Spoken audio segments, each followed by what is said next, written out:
Good afternoon, ladies and gentlemen. Thanks again for being with us today. We hope you and your families continue to stay safe during these challenging times. I'm Frank Pina, a principal with Mercadien PC Certified Public Accountants. And joining me today to lead our discussion is Kyle Neild, Elizabeth LaCourte, and Sherry Ritter, all of whom are CPAs and leaders of Mercadien's COVID-19 task force. Sherry and Kyle lead Mercadien's nonprofit and human services group with a focus on accounting and consulting, audit and assurance, as well as risk management services. Elizabeth LaCourte, in addition to her involvement in the firm's tax practice, is a member of Mercadien's forensic and litigation support group with a focus on helping individuals and organizations manage business controversy, both in and out of bankruptcy. The webinar discusses the forgiveness aspects and the application process associated with the Paycheck Protection Program, including changes to the PPP Flexibility Act, modifications to the loan forgiveness provisions, as well as the various forms and updates from the lender's perspective. It'll also cover how these changes impact your organization and what you can expect to encounter as you prepare your loan forgiveness application. Finally, Mercadien's expert advisors will explain how they can help you and your organization better understand and navigate the loan forgiveness process so that you can be well positioned to maximize the forgiveness opportunity that this program presents. We'll also leave some time at the end for a Q&A session, so feel free to submit your questions through our webinar's live chat feature, and we'll try to cover as many of those questions as we can in the time frame allotted. For those of you interested in earning CPE for today's session, there's a few things you should be mindful of. You'll want to log in individually to the session using your own link as provided to you in the email. And you're also going to want to pay attention to the polling questions that'll pop up on your screen. You'll want to answer at least 2 of the 3 questions within the time frame allotted. At the end of the webinar, you'll receive an event evaluation that you should complete and email back to us at solutions@mercadien.com. And within a week or so, or excuse me, 2 weeks or so, you'll receive your CPE certificate via email. I hope you enjoyed today's session. And with that, I will turn it over to Kyle. Thank you. Thank you, Frank. So a lot has changed since our original webinar on the Paycheck Protection Program, which was April 8th. So the Paycheck Protection Program Flexibility Act was introduced and it was signed into law on June 5th of 2020. It changed some key provisions of the Paycheck Protection Program. As it relates to the maturity of the loans, original loans issued prior to June 5th had a maturity date of 2 years, and any new loans that were issued after June 5th automatically have a 5-year maturity. And there's also an option to extend the maturity of loans issued prior to June 5th to a 5-year loan if mutually agreed upon by both the borrower and the lender. And as far as the deferral of loan payments, under the original Paycheck Protection Program, the original deferral was for 6 months, but under the new Paycheck Protection Program Flexibility Act, if a forgiveness application is submitted within 10 months of the end of the covered period, no payments are required. So as far as the covered period, the PPP-FA allows businesses to use the proceeds of a loan for allowable expenses through December 31st, 2020. This was changed and updated from the original date of June 30th, 2020. And the covered period is now extended to 24 weeks as opposed to the original 8-week covered period. So if you intend to apply for full forgiveness, your loan must be spent or expenses must have been incurred in the 24-week period after the loan origination. Borrowers that receive their loan before June 5th can still choose to use an 8-week forgiveness period if desired. As far as covered expenses, I've always looked at covered expenses in 2 different buckets. You have your payroll, what's defined as your payroll costs, and then your eligible non-payroll costs. So as far as payroll costs would include compensation as originally defined in the Paycheck Protection Program for wages, salaries, commissions, bonuses, combat or hazard pay, paid time off, etc. Payroll costs are determined on an employee by employee basis. Compensation paid to an employee can exceed $100,000. However, if requesting forgiveness, the amount eligible for forgiveness is capped at $100,000 prorated for the covered period. So we'll get into that a little later. For S and C Corps, the maximum compensation is determined based on the lesser of either the W-2 amount for 2019 at 850 seconds if using an 8-week covered period, or 2.5 divided by 12 for a 24-week covered period. And the 2.5 represents the 2.5 month multiple that was used in the original application for the Paycheck Protection Program loan. This represents replacement income over either an 8-week or a 2.5 month period. And the $100,000 proration equals $15,385 if using the 8-week covered period, or $20,833 if using a 24-week covered period.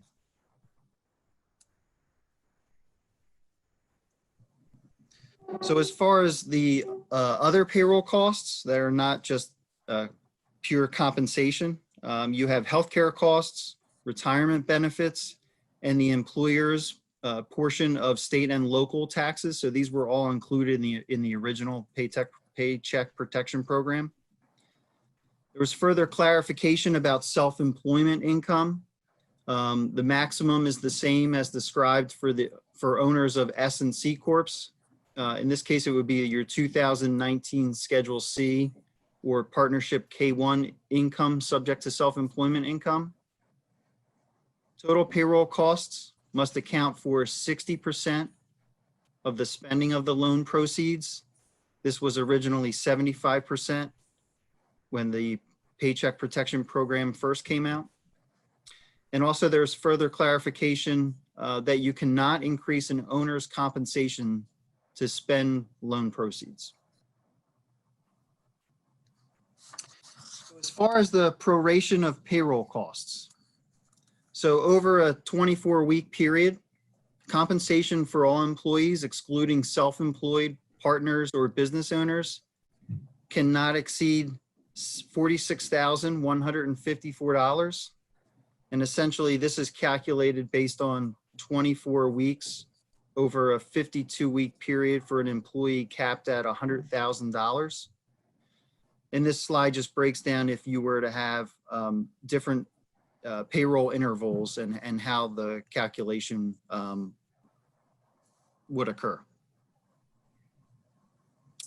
So as it relates to the owner's compensation replacement cap, as I discussed previously, if you're using a 24-week covered period, the replacement income cap is your net profit or your W-2 income at 2.5 times or 2.5 months worth of compensation up to $20,833.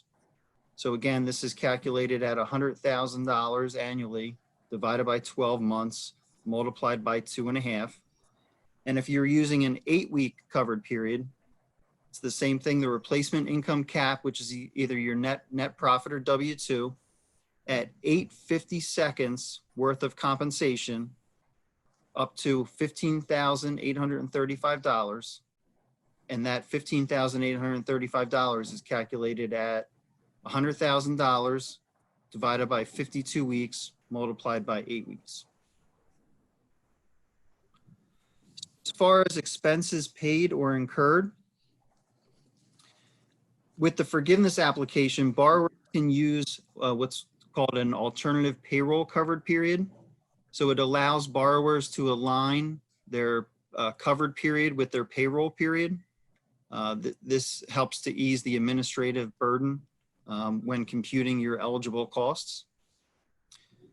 Also, there's certain limitations that are placed on payments to owners and partners as we previously discussed in the slides before. As it relates to covered rent, so covered rent could be for any mortgage interest payments and lease payments on both real and personal property. However, the agreement would have had to have been in effect before February 15th of 2020. And utilities, similarly, service would have had to have begun before February 15th of 2020.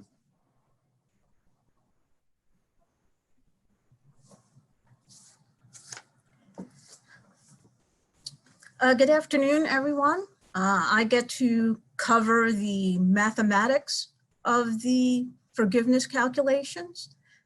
This is a general overview of those calculations of some very key components, the full-time equivalents, the salary reductions, and the forgiveness itself. It's still very much a borrower facts and circumstances calculation and application.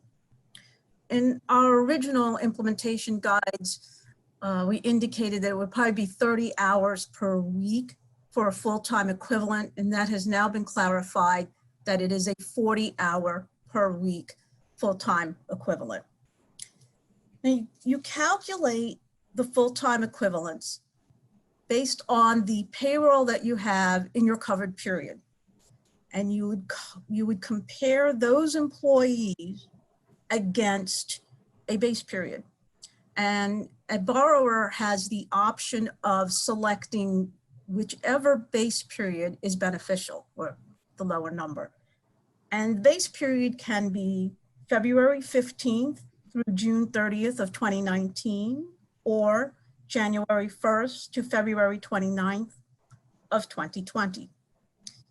In addition, you can choose between two methods to make each calculation. You must be consistent. Whichever method you use during the covered period, you must also use for your base period calculations.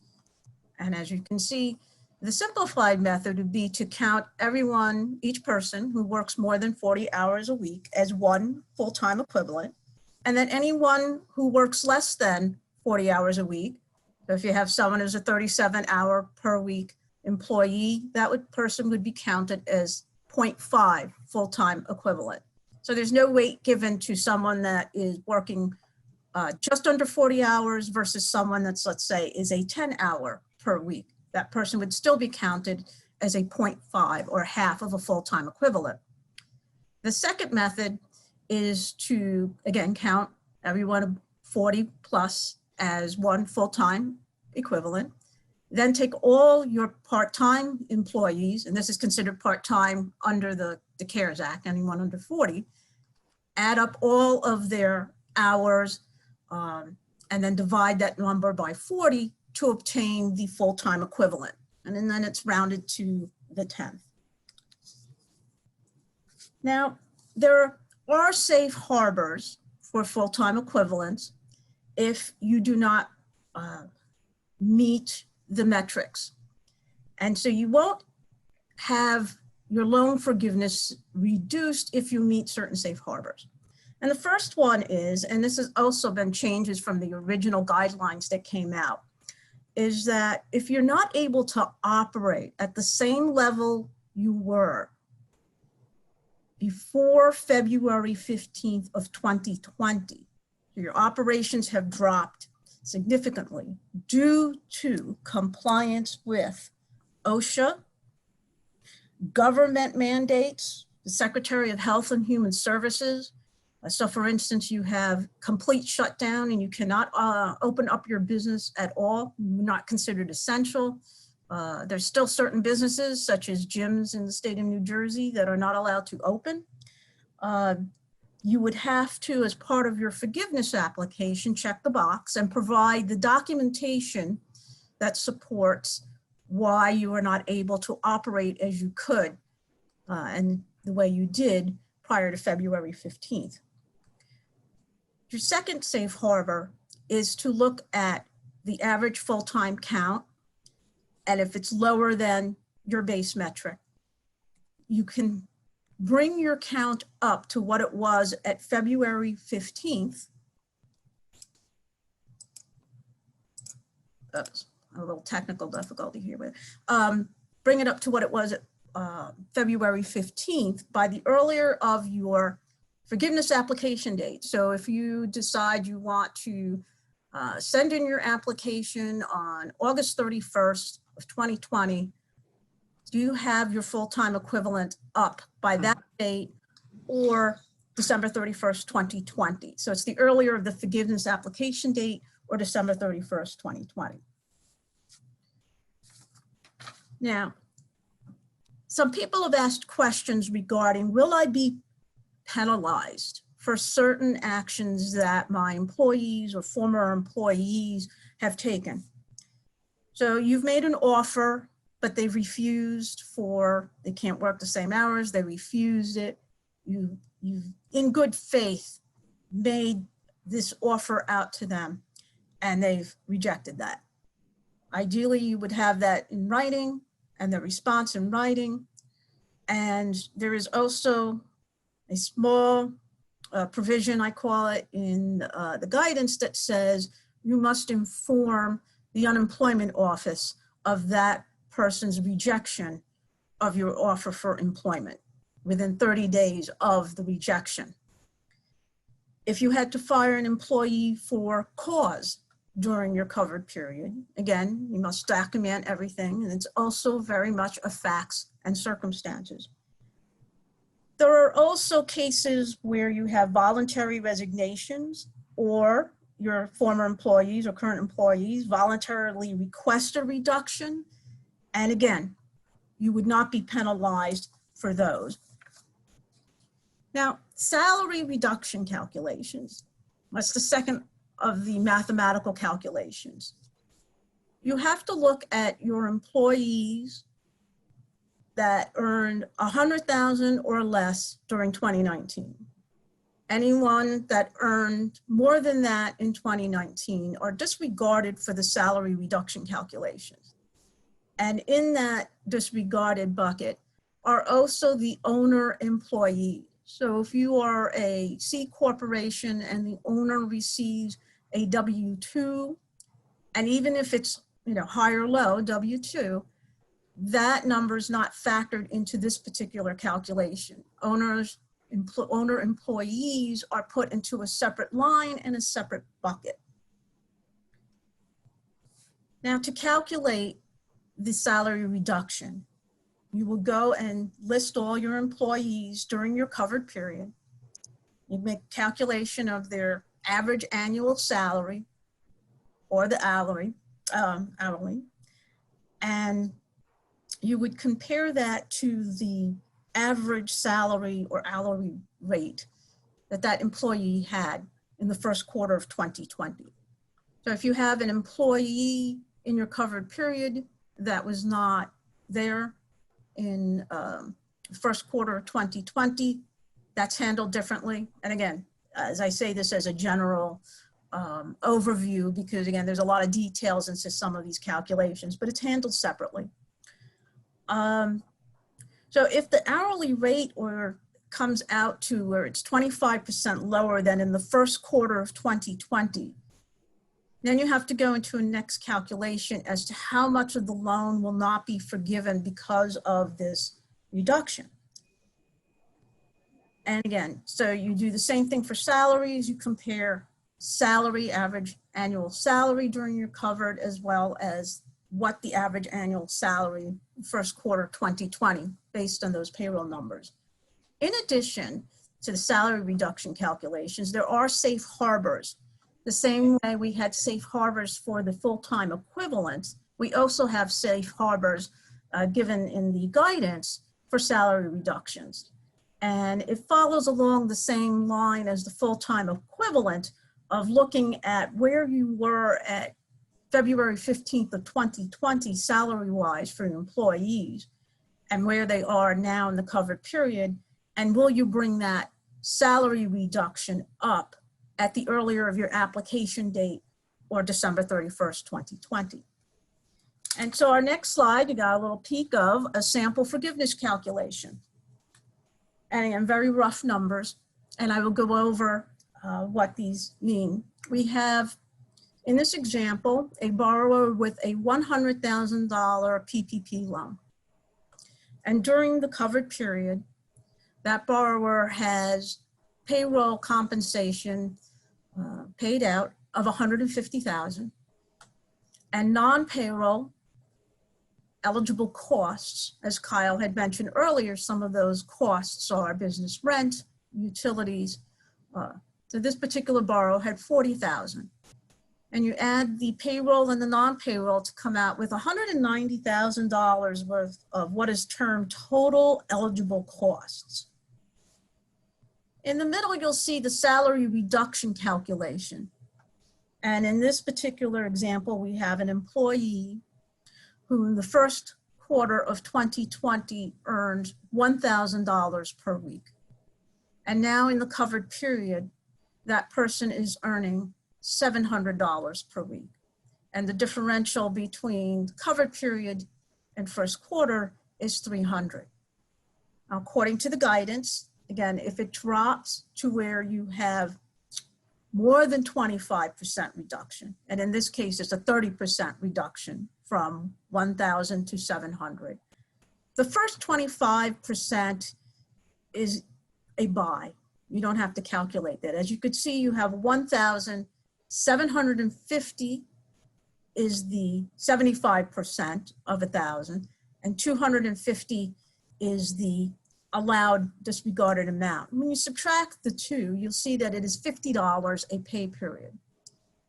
And in this example, we have a 24-week covered pay period, and therefore $1,200, $50 per week times 24 weeks for $1,200. Now, the guidance also says that if you make your application for forgiveness early, so let's say this particular borrower decide to apply after 15 weeks, 50 times 15 would be 750, but the guidance says you must carry that differential out the full 24 weeks. They must use, in this case, the $1,200. So then we reduce the $190,000 of eligible costs by the 12 to come out with $188,800. The next reduction in our example is a full-time equivalent reduction. In this case, the base period for this particular borrower, there were 23 full-time equivalents. And in the covered period, this borrower only had 20 full-time equivalents. Mathematics is you divide the base period into the covered period, hence the 80.8695 or 87%. It's saying that that amount, 87%, is the amount to be forgiven out of your total eligible costs. So you see 188,800, the 24,626 is the 188,800 times the 13%, the drop. You subtract the two and you have a modified total of 164,174. Now the 60% number that has been thrown around, and honestly is mathematics, I don't quite understand the 60% as well. Originally everyone thought, oh, 75% of the loan, in this case, $100,000 loan, 75% would be $75,000. That's how much I need to use for payroll costs. But mathematically, the guidance said take your payroll costs, in this case, the $150,000, divide that by 60%, and that's the $250,000. So now you have the three metrics that must be compared. The application and guidance, they state that you must take the lower of the three numbers. So we have 100,000 loan, 250,000 is the 60% payroll, and the 164,000, the modified total. And the lower of the two is 100,000, and therefore, in this case, 100% of the loan is forgiven. 100,000 is the lower. I also want to go through and just mention what the math would look like. I don't have a slide for this here, but just as the theoretical. is that we're doing calculations for some of our clients in managing their grant. And if you had that same $100,000 loan, but you've only had $30,000 worth of payroll, and you still had your non-payroll costs because you're now paying your landlord, et cetera, you would have $70,000 of eligible costs. 30,000 divided by the 60% payroll is 50,000. So our metrics are $100,000 loan. We have eligible costs of 70, and let's say we have absolutely no reductions for FTE or salary. So you have 70 to look at, and you have the 50,000, which is the 60% number. And the lower of the three is 50,000. And at this particular point in time for that borrower, 50,000 would be the forgiven amount. So now we have to advise clients. Now you want to check your point as to where you want to bring up your costs, again, because we had no reductions. So what other payroll costs can we work out for the following 24 weeks to bring up that forgiveness amount based upon the current guidance? Now, what do we know about the forgiveness process? We do know that the banks aren't ready yet. A lot of communications from various clients have indicated that the banks have sent out emails saying they're not ready yet to accept applications. Some banks have even said the SBA is not ready to accept applications. And there's also, my understanding based on current news is that there's some bills that are in progress that hopefully would reduce the work for some of these smaller borrowers where there's no forgiveness process like we've just entailed, but that the loans under a certain amount will be forgiven without going through this whole process.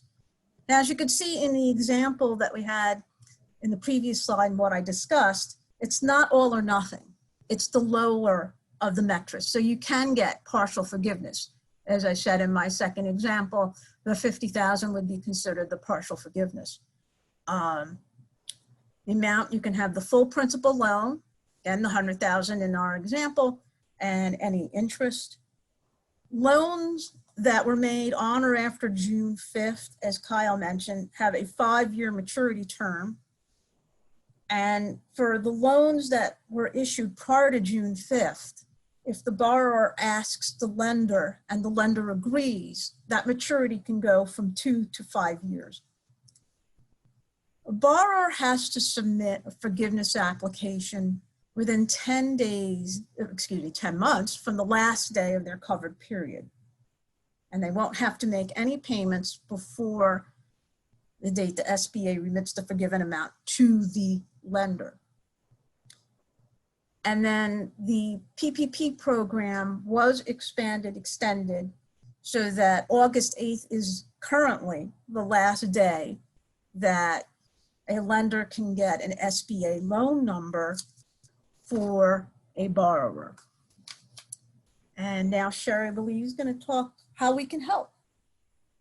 Thanks, Elizabeth. Great job. And I have been, just to let you know, we're going to have Q&A in just a minute. There's a lot of questions in the queue and some I've been answering. So we've been helping clients and friends of the firm navigate this whole forgiveness process, including the PPP loans, the emergency loans, a number of other relief programs. And, you know, there are so many different programs out there. It's even difficult for us to keep up with. So we have tools in our COVID resources. A lot of them are out on our website at www.mercadien.com. And we are available by email or phone, however you need to reach out to us. We've been answering questions, again, for clients and friends of the firm, our small businesses, and such. Some of the things that we've been doing are, we helped a number of different clients apply for the loans, and we are working with them currently to help them manage their grant process. So we want to maximize the amount of forgiveness that you're eligible for. And so we've created some tools to help our clients work through those calculations. And we are actually either preparing the forgiveness applications for the banks and on behalf of our clients in a ready to submit PDF format that you can just, most of the banks, we believe, we haven't seen this yet. As Elizabeth said, they're not ready yet to accept the forgiveness applications, but most of the banks are creating portals to help make the application process simple. And you would, fill out your loan application, fill out the calculations, and then be able to submit whatever supporting documentation your specific lender requires. So, and there's other advisory services that we've been helping with in terms of, maximizing your disaster loan against your PPP loan. And a lot of our nonprofits, as Frank, when he introduced us, Kyle and I are co-chairs of our nonprofit and human services group. And so a lot of our not-for-profit organizations are getting the PPP loans, and they also have grant money. So in no way, shape, or form can you profit off of this loan. So a lot of what we've been doing is helping our clients figure out how to utilize both a PPP loan, maybe in one program where they're not getting a grant, and those grant dollars are being used to fund other costs that are not part of the PPP forgiveness application. So there's just a lot of complexity, as you're all well aware, in this application process. So let's go to some of the questions that have been submitted. First of all, somebody asked if we can get a copy of the slide deck, and yes, we will make our slide deck available. Ashley will either, I guess, send it out, or we can post it on the website. Are you available to comment on that, Ashley? Yes, I'm going to send it out to all of the attendees via email, along with a link to the recording of the webinar, and it will also be posted on our website along with the slides. Okay, great. Again, I just want to remind everybody what the there's a number of resources that are available on our website, on the SBA's website. There's Treasury guidance. I was actually able to get a lot of information when we went back to really look at the PPP Flexibility Act and then think about updating our implementation guide. The AICPA has a really great frequently asked question document. I was able to answer a question that was put to the group during in the chat during the presentation. Are you allowed to include internet costs in the utility calculation? And you'll see that the AICPA guidance does indicate that internet costs are part of the utilities. So a question that came up, can you use the loan for 10 or 12 weeks, or must it be exactly 24 weeks? And the answer to that is it can be whatever number of weeks it takes for you to spend the dollars. But if you think about what Elizabeth just walked us through in the example, let's say if you have a salary reduction for one or more of your employees, you still have to carry that salary reduction out for the 24 weeks. So when you're done spending your money, whatever week it is in, up to that 24 weeks, you could submit your application, but you have to take into account that salary reduction computation. Okay, a question, and this is probably for Elizabeth. I guess you could answer this. For my payroll costs, I want to use the 24-week period even though I received the loan on May the 5th. Question, my salary costs from May 5th through October will be more than the loan. In the beginning weeks, the state was giving us a retainer.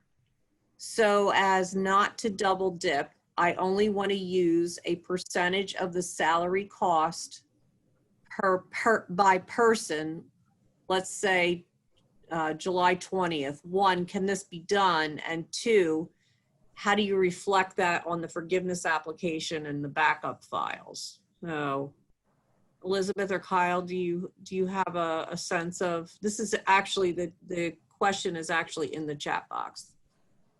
This goes to the double dip. No, very interesting question. Yes, you can use the 24-week. And so I see in the beginning, the state was giving us a retainer. So you received, I guess I would need more facts to fully understand that. We don't want to double dip. We understand, yes. Want to use a percentage of the salary cost by person. I think that's the tricky part, Elizabeth, Yeah. is if you have one person, I think they're either I don't think you can split that person out and say that part of their cost is going to be covered by the retainer and the other part of the cost is going to be covered by the PPP loan. I think that's pretty difficult to do. It is, because that is the percentage, and everything is based upon looking at the absolute dollar amount that's paid to the employee as compensation. Right. And the W-2s and the comparison there with the 2019 comparison with first quarter 2020. But it's definitely an interesting question. And I have not seen anything that obviously is on point on this. And again, very facts and circumstances. Right. So maybe we can explore it offline after the webinar. Yeah, and Okay. Sherry, I yes, just wanted to say a couple things. I get, I've dealt with this on a couple of my clients, and in a little bit of a different vein. So for nonprofits that might have cost reimbursement contracts, so what this means is they have an agreement with the state, and for every dollar that they spend within that specific program, they're reimbursed for that dollar. And early on, when organizations were applying for a PPP loan, we had discussed with them that they have to give consideration to the PPP loan if they're going to submit for forgiveness, because if they are charging salaries back to the state contract, they either cannot charge them back if they're using PPP money to pay for those salaries, or they have to include those PPP monies on their report of expenditures. So I think this nuance associated with the retainer payments that the state has been providing since the onset of COVID is very similar to this, but I think it's now even a little more nuanced, and I don't know how specifically you would allocate somebody's salaries based on how much of it is going to be covered by the retainer payments received from the state and how much of it you're going to use PPP loan proceeds to cover it. But you know, to the point is that every organization and every business usually has some nuance to it, and it's not a silver bullet to answer every question, and we really need to strip out kind of the facts and circumstances to look at each nuance separately. Very good. There's a question. I thought you reduced headcount by 25%.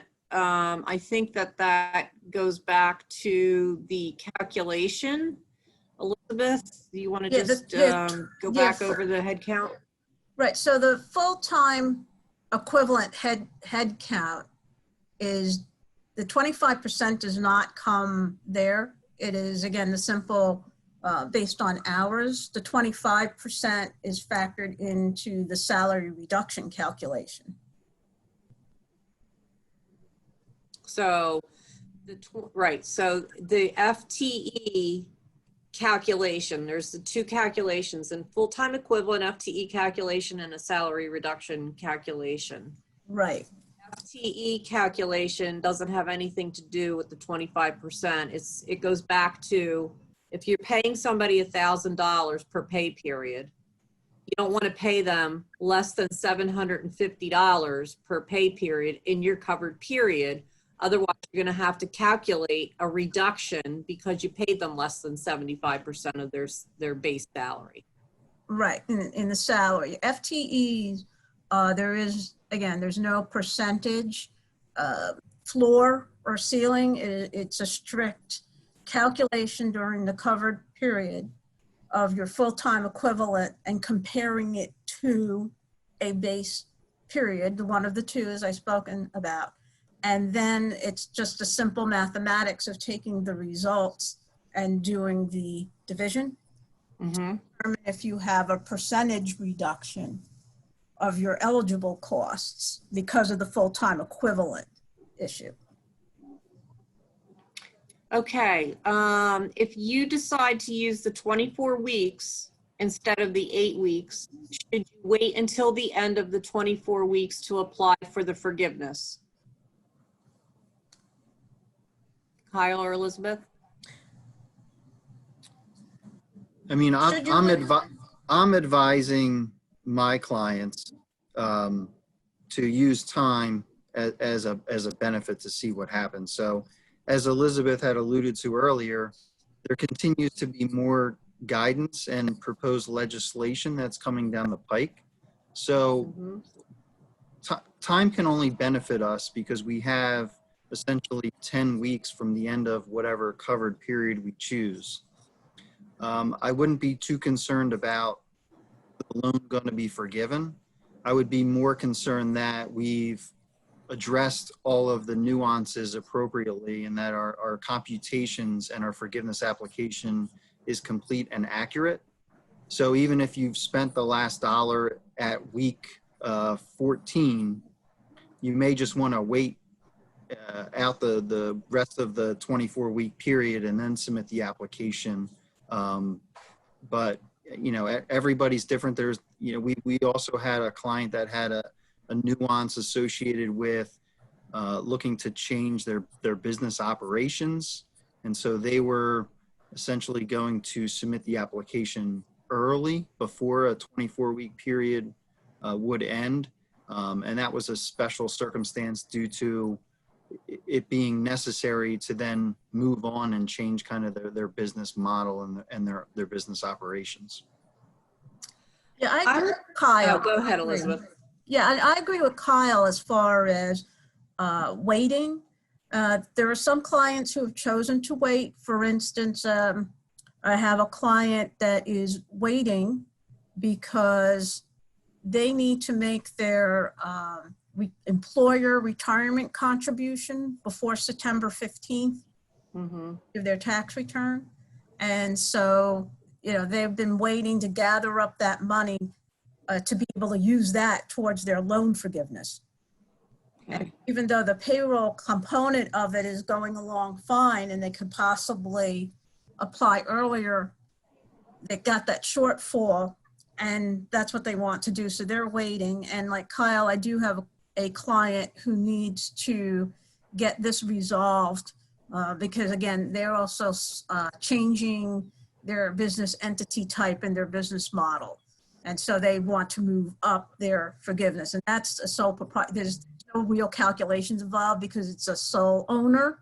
And those are the caps that Kyle has mentioned. So that's a little bit easier. And again, it's all, facts and circumstances and where you want to be. I mean, there's some clients that say, I've got what looks like you've told me $1,000 is not going to be forgiven. That's okay. I'll take that as a loan or I'll pay it back. Right. I would also think, and correct me if I'm wrong, let's say that you've spent your dollars, and you've spent either your loan amount or just over your loan amount, but you are, let's say you have a salary reduction forgiveness limitation or FTE forgiveness limitation, and let's say your 24 weeks is up, for argument's sake, November 30th. Mhm. Still have till December 31st to restore your head count and restore those salaries. Yep. So it would make sense, even though your 24 weeks is up, you don't apply for the forgiveness until you've made those restorations, because you have till the end of the year to do that. Yeah, because you're looking at, if you do your application early, and as I said in the example with if you want to do it after 15 weeks, you still have to incorporate. And for some companies, that could be a very large number, the salary reduction. But yeah, you do have that time, the earlier of the application, or December 31st. So if you wait as long as possible to bring your metrics up, it's only going to help you, because you have, again, 10 months after the end of your covered period to submit your forgiveness application. Yep. You don't have to do it immediately. Right, and the payback doesn't start until those 10 months are. Yeah. A couple more questions. Sherry, I guess on the other hand, you could look at it another way. So Mhm. you know, I think that the real message is you have to understand the rules, requirements, regulations, and use them to your advantage. So let's say you were in a position where you had a reduction. Mhm. You could apply early if you think that your reduction is actually going to increase. So if you were trending right now and there's a salary reduction, couldn't you potentially apply now, projecting that over a 24-week period? And in the period after you apply, your salary might even go down further. So, I mean, it's again, facts and circumstances. Each case stands on its own, and people have to understand the rules, requirements, and how to make it work to their advantage. Right. Yeah. We still have a good amount of time on Q&A, and I have quite a few questions still in the queue. So, can a company still apply for the PPP loan? Until when, and what's the deadline? And that is August the 8th, correct? Yes. Okay. So yes, you have until August the 8th, although I would encourage you not to wait until the last minute, because as with the June 30 deadline, Kyle and I, we're trying to find a bank that was still open for clients, and it gets a little hairy to wait until the very end. So I would say you want to do it a week before the deadline. Yeah, and to that point, Sherry, actually, I've worked through one after June 30th. And I just wanted to make sure everyone understands that not all banks are still accepting applications. So you need, first and foremost, reach out to your lending institution and see if they are, if they're still open to receive PPP loan applications. If they're not, you can get in touch with one of us and we can potentially provide a solution for you. We're dealing with a number of community banks that, what we've found over this crisis, have really put their customers' best interests in the forefront of their mind, whereas some of the larger banks have been very hands-off and unresponsive to their customers and their clients' needs. Great point. Can a profitable company ask for a PPP loan and have it be forgiven? Kyle? So, I mean, this goes back to one of the attestations and certifications that needs to be made about that there is economic uncertainty, and it makes the current economic uncertainty makes the loan necessary. So that's not a very black and white process. Throughout the last 3.5 months, I've talked to a number of clients about this specific issue. You know, if they even nonprofits who have, Yep. they may have quote unquote reserves, they may have investments, they may have a line of credit. It's a case by case basis, and not everyone views things the same. So what we've encouraged our clients to do in going through this process is just document your position statement and make a case for the requirement for this loan and that it is necessary because of the criteria you lay out in this position memo. You know, I just want to make sure everyone understands that any loans over $2 million, if the borrower asks for forgiveness, the SBA is going to review or audit essentially your loan forgiveness. So having a position statement that can, you know, stand on its own and hold up to the scrutiny of a SBA review is prudent for any borrower. So the consultant's answer is, it depends. It depends.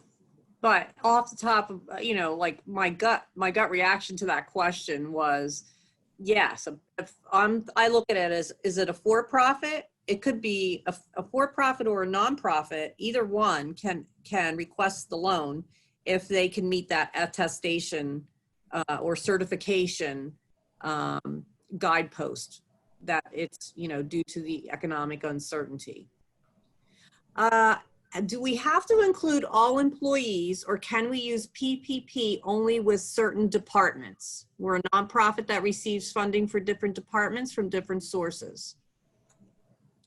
Yeah, and I would say for this one, I've dealt with this on a specific client of mine that has one program whose the funding for that program was cut entirely, and their intent was to just charge back the salaries to the loan for loan forgiveness purposes, charge back the salaries for those employees who worked under that program. So to me, it seems like you can indeed do that. But this client in question, they actually reallocated their resources. So they used those employees who were no longer working on a program, and they reallocated them to another program. So they're actually not asking for any forgiveness at this point. Yeah, I have a school that they're a DOE funded school, and they normally, whether they have their teachers where they have their regular teachers, and then they have their one-to-one aides, and there's really nothing for those one-to-one aides to do while school's out. However, they want to keep them employed. And so normally they would charge those one-to-one costs back to the DOE contract, but they're using that to pay the PPP funds to pay the one-to-ones, and then not charging it back to the DOE, which is the anti-double dip. So I've been telling my nonprofit clients that they can, you know, apply the PPP proceeds to a certain program or a certain group of employees. I don't think it's not an all or nothing scenario. ADP provides a labor distribution report with each payroll. We know how much of an employee's salary is grant funded. Do we use the non-funded portion of the salary for PPP forgiveness? I would say yes, as a quick answer. But again, this is a facts and circumstances approach that I'd want to see that you know, your labor distribution report. Sorry, this thing's moving. The labor distribution report will support what was charged to that grant. And if you are getting the forgiveness and you're using the balance, it could even be like G&A of the PPP loan is paying for the G&A or the balance that's not grant funded. You just have to show the allocations, you know, in your report of expenditures. what happens if you submit forgiveness after year end? How does this affect year end taxes? Elizabeth?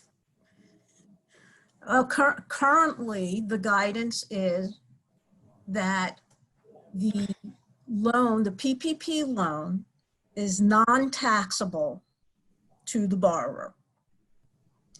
And any costs used for the forgiveness, so the payroll costs, the non-payroll costs, the rent, etc., will not be deductible for tax purposes.